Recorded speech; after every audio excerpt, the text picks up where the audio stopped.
Hey everybody, it's Coffee with Mick. Frank and honest discussion about whatever I want to talk about in the moment.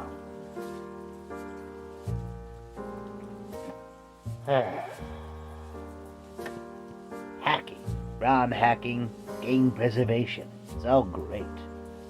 Recently I found 2 hacks of the original 1991 Samurai Pizza Cats game for the NES.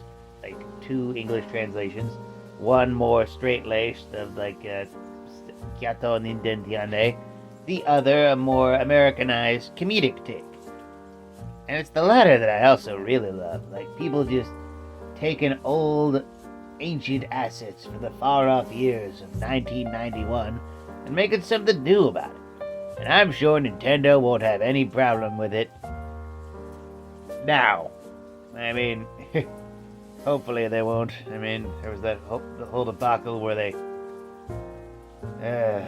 several debacles where they destroyed that emulator thing. Fucking Nintendo, I love Mario, but you break my heart. Yeah.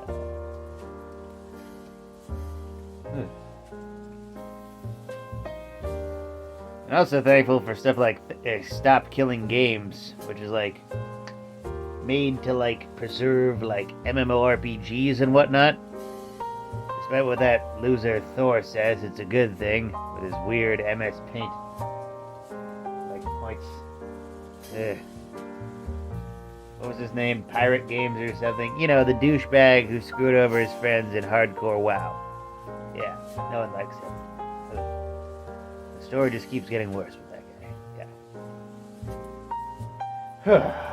I really hope we get to a point too where like some versions of like, you know, emulation becomes a lot easier, particularly like PlayStation 2 emulation. Why is that so freaking complicated? Like you need like the actual BIOS of an actual PlayStation 2 in order to play PlayStation 2 emulators? What? Why? It's so weird. If anything, I'd make more sense just to buy PlayStation 2 games. You have to go on eBay. Hope for the right deal, but you know how it is. I gots to play that good Kim Possible game. That one good Kim Possible game that everybody loves. Yeah. And of course, thanks to Steam and whatnot. Yeah. Minimal thanks to Nintendo for the few times they actually bring things back to the eShop. Of course, the biggest criticism that Nintendo has is with every new eShop, they forget to add the old stuff into the new eShop for whatever stupid reason. And so, like, there's a lot of stuff. I think there's like a lot of lost 3DS media, isn't there? That was made just for the 3DS. And it's like, and the DS, DSi. And it's gone now.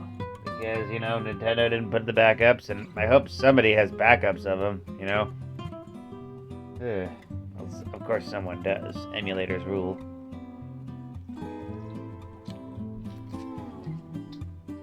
That's a major problem with, like, digital games in general. Especially if they're, like, made for a specific system like the DS. That dual screen thing was really the biggest gimmick of all time.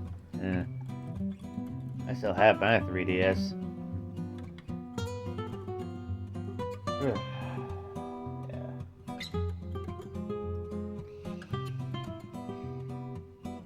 Either way, save on to that physical media as much as possible, people.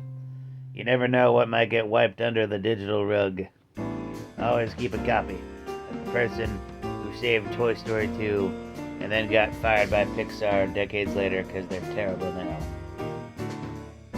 Always save a copy. This has been a ROMhack Ramble. I hope you enjoyed it, and I hope you have a morning.